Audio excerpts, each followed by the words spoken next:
Hello friends, টিউটিনার education YouTube চ্যানেলে আরো একটি নতুন ভিডিওতে আপনাদেরকে সকলকে স্বাগত।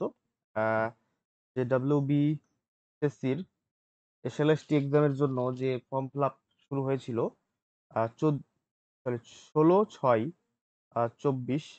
25। তো এই তারিখ থেকে ফর্ম ফিল আপ শুরু হওয়ার পর গতকাল থেকে অর্থাৎ 23/6 থেকে আজকে 24/6 কিছু অংশ পর্যন্ত কিন্তু ফর্ম ফিল আপটা স্টপ ছিল। ঠিক আছে, এই স্টপ থাকার কারণ হচ্ছে ওবিসি কেস। মূলত ওবিসি কেস রায় বেরিয়েছে 17/6। সেই রায়ের পরিপ্রেক্ষিতে কিন্তু কিছু আপডেট করার প্রয়োজন পড়ে, তার জন্য ফর্ম ফিল আপ উইন্ডোটা বন্ধ রাখা হয়েছিল। কিছুক্ষণ আগে আমরা দেখলাম যে ওবিসি কিছু আপডেট করে তারপর আবার ফর্ম ফিল আপ উইন্ডো চালু করা হয়েছে। তো আমরা দেখে নিই কি কিছু আপডেট নতুন এসছে কিনা। তো আমরা প্রথমেই যে আমরা ওয়েবসাইটে একটা দেখতে পাচ্ছি জল করছে সবুজ কালারের উপর একটা নোটিশ। তো নোটিশে কি আছে আমরা দেখে নিই। নোটিশে মূলত রয়েছে আহ, কিছু কথা যেটা ওবিসি সম্পর্কিত। দেখতেই পাচ্ছ যে 24/6/25 অর্থাৎ আজকেই নোটিশটা বেরিয়েছে। তো প্রথম পয়েন্টে কি লেখা আছে, কেসের ব্যাপারেই লেখা আছে যে স্পেশাল লিভ পিটিশন, যার ডায়েরি নম্বর 34,016/2025 যেটা state of West Bengal versus Amal Chandra Das and others এর যেটা হয়েছিল, ফাইল হয়েছিল ইন দ্য অনারেবল সুপ্রিম কোর্টে। ঠিক আছে, এবং সেটার জাজমেন্ট এবং অর্ডার কিন্তু বেরিয়েছে 17/6/2025। ঠিক আছে, এটা কলকাতা হাইকোর্টে পাঠানো হয়েছিল। কলকাতা হাইকোর্ট থেকে কিন্তু আবার জাজমেন্টটা বেরিয়েছে, যার রেফারেন্স নম্বর কিন্তু এখানে দেওয়া আছে 111/200/2025। ঠিক আছে, এই অমলচন্দ্র দাস এবং আদার্সের। এবং এই বিষয় নিয়েই কিন্তু এই আপডেটটা এসছে যে 17 তারিখে জাজমেন্ট আসার পর যে ওবিসিদেরকে আবার একটা সমস্যায় পড়তে হয়েছে। এবং এখান থেকে যেই কনসার্ন রিট পিটিশনের পর থেকেই নির্দেশ অনুসারে ফর দ্য টাইম বিং, মানে এই সময় category details are not being collected. হ্যাঁ, এবং এখন ফর্ম ফিল আপটা ক্যাটেগরি ডিটেলস ছাড়াই করা হচ্ছে, অর্থাৎ ফর্ম ফিল আপে ক্যাটেগরি ডিটেলস কালেক্ট করা হচ্ছে না। ঠিক আছে, অ্যান্ড উইল বি কালেক্টেড, এবং এটা কালেক্ট করা হবে ইন ডিউ কোর্স, অন্য কোনো একটা সময়, প্রিয়ার to the application being processed. হ্যাঁ, অ্যাপ্লিকেশন প্রসেস হওয়ার আগেই কোনো একটা সময় করা হবে। তো এটা কবে করা হবে কিন্তু কোনো নির্দিষ্ট ডেট সীমা নেই, সম্পূর্ণটাই ঝুলে আছে কোর্টের রায়ের উপর।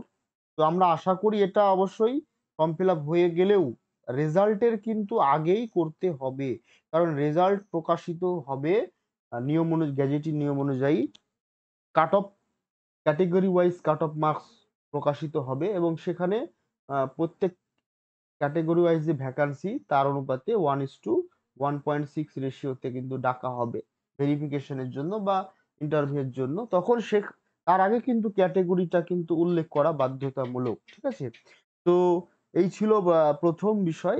দ্বিতীয় বিষয়ে কি লেখা আছে যে those who may have already submitted, এতদিন পর্যন্ত এই যে 16 তারিখ থেকে 23-এর আগে পর্যন্ত, 22 তারিখ পর্যন্ত ধরলাম আমি, যারা ফর্ম ফিল আপ অলরেডি করে দিয়েছে তাদেরকেও কিন্তু may be required to resubmit category details prior to the such date. ওই ডেটের আগেই কিন্তু আবার রিসাবমিট করতে হবে তাদের ক্যাটেগরি ডিটেলসটা।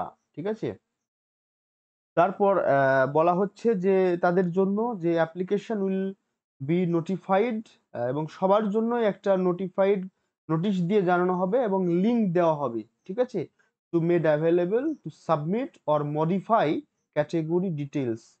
যারা মডিফাই করবে বা সাবমিট করবে তাদের ক্যাটেগরি ডিটেলসটা যদি প্রয়োজন পড়ে। ঠিক আছে, এখানে মডিফিকেশনটা কি হতে পারে, শুধুমাত্র ওবিসি ক্যান্ডিডেটদের জন্য মডিফিকেশনটা রয়েছে।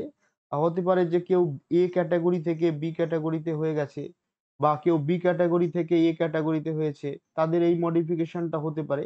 অথবা যদি কোর্ট কেসে ওবিসিটাই বাতিল হয়ে যায়, তাহলে যারা ওবিসি ফর্ম ফিল আপ করেছে তারা হয়তো জেনারেল হয়ে গেল। ঠিক আছে, এই জেনারেল ওবিসি থেকে জেনারেল এই মডিফিকেশনটা কিন্তু তাদেরকে করতে হবে এবং সেটা লিঙ্ক দিয়ে দেওয়া হবে, নোটিশ দিয়ে জানানো হবে। তারপর বলা হয়েছে 4 নম্বর পয়েন্টে যে পুরো জিনিসটাই যে এনি ফাইনাল ডিসিশন যেটাই হবে সেটা subject to outcome the pending legal proceeding. ঠিক আছে, এই যে পেন্ডিং রয়েছে কোর্ট কেস, কোর্ট কাচারি ব্যাপার, তো এই প্রসিডিং এর যে রেজাল্ট আসবে তার ভিত্তিতেই কিন্তু পুরো ফাইনাল ডিসিশনটা নেওয়া হবে এবং no right will be accrue in favour of any applicant who may have already applied. ঠিক আছে, যারা অলরেডি অ্যাপ্লাই করে ফেলেছে তাদেরকে কিন্তু এই যে ক্যাটাগরি সাবমিট করার জন্য আলাদা কোনো বেনিফিট বা রাইট বা অধিকার কিন্তু তারা পাবে না। ঠিক আছে, এই সার্টেন ক্যাটাগরির জন্য।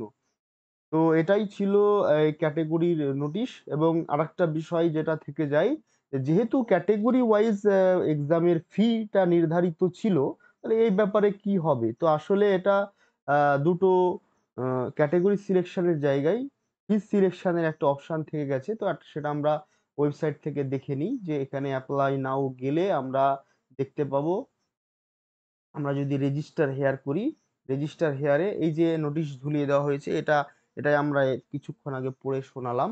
ঠিক আছে, এটা ক্লোজ করে আমরা যদি দেখে নিই যে নাম ফাদার্স নেমের পরেই এখানে ক্যাটেগরি ছিল, সেখানে হিজ পেমেন্ট গ্রুপ বলে ধরিয়ে দেওয়া হয়েছে। একটা পয়েন্ট ঝুলিয়ে দেওয়া অ্যাড করা হয়েছে যে এসসি এসটি এবং পিএইচ যার, তাদের জন্য 200 টাকা এবং অল আদার্স, অর্থাৎ যারা এসসি এসটি তাদের বা পিএইচ তাদের তো কোনো ক্যাটেগরি নিয়ে সমস্যা নেই, সমস্যাটা ওবিসি বা অন্যদের জন্য, ওবিসিদের জন্য। তো সেক্ষেত্রে এখান থেকেই কিন্তু ফিজটা সিলেক্ট করে তারপরে ফর্ম ফিল আপের প্রসিডিংটা কিন্তু এগোতে হবে। যারা এসসি এসটি পিএইচ এর মধ্যে পড়ছে তারা 200 সিলেক্ট করবে, যারা আদার্স তারা 500 সিলেক্ট করবে। এবং বাকি ফর্ম ফিল আপে কিন্তু সেরকম কোনো চেঞ্জেস হয়নি। হ্যাঁ, ঠিক আছে। তো যারা এখনো পর্যন্ত ফর্ম ফিল আপ করে ফেলেছে তাদেরকে হয়তো ভবিষ্যতে আপডেট করতে হতে পারে, এবং যারা ফর্ম ফিল আপ করেনি তাদেরকেও ফর্ম ফিল আপ করার পরে পরে আবার আপডেট করতে হতে পারে বা অবশ্যই হবে। তো এখানে কিন্তু আমার একটা সংশয় থেকে গেল যে আবার কিন্তু বিষয়টা গোলমেলে হয়ে গেল। ঠিক আছে, গোলমেলে কেমন, যে আমি একবার ফর্ম ফিল আপ, তুমি একবার ফর্ম ফিল আপ করো, তারপরে আবার লিঙ্ক দেওয়া হবে, আবার ক্যাটাগরি আপডেট করো। ঠিক আছে, কবে লিঙ্ক দেওয়া হবে, হয়তো নোটিশ হয়তো 2-3 দিন টাইম স্প্যানের মধ্যে সকলকে আপডেট করতে হতে পারে বা 1 সপ্তাহ দিতে পারে। হ্যাঁ, এক্ষেত্রে কিন্তু সবসময় কিন্তু আপডেট থাকতে হবে। তাই অবশ্যই আপনাদেরকে বলবো, যারা এখনো এই টিউটিনার এডুকেশনাল যে ইউটিউব চ্যানেলটি সাবস্ক্রাইব করেননি, কিন্তু অবশ্যই সাবস্ক্রাইব করে নিন এ সমস্ত আপডেট পাওয়ার জন্য। আর জিওগ্রাফি রিলেটেড যদি কোনো কোয়ারিজ থাকে তাহলে আপনারা অবশ্যই আমাদের ডেসক্রিপশনে দেওয়া টেলিগ্রাম এবং হোয়াটসঅ্যাপ গ্রুপে অবশ্যই জয়েন হবেন। এই ছিল আজকের আপডেট।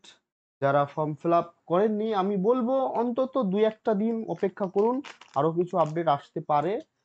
30 তারিখ পর্যন্ত অপেক্ষা করতে পারেন, 30 বা 31 এই মাসের, অর্থাৎ জুন মাসটায় অপেক্ষা করে, বেশি অপেক্ষা না করাই ভালো, কারণ হয়তো আবার সাইড জাম হয়ে যায়। জুন মাস পর্যন্ত দেখে অপেক্ষা করে তারপর ফর্ম ফিল আপ করাটা ভালো। তো এই ছিল আজকের আপডেট। ভালো থাকবেন, সুস্থ থাকবেন, ধন্যবাদ।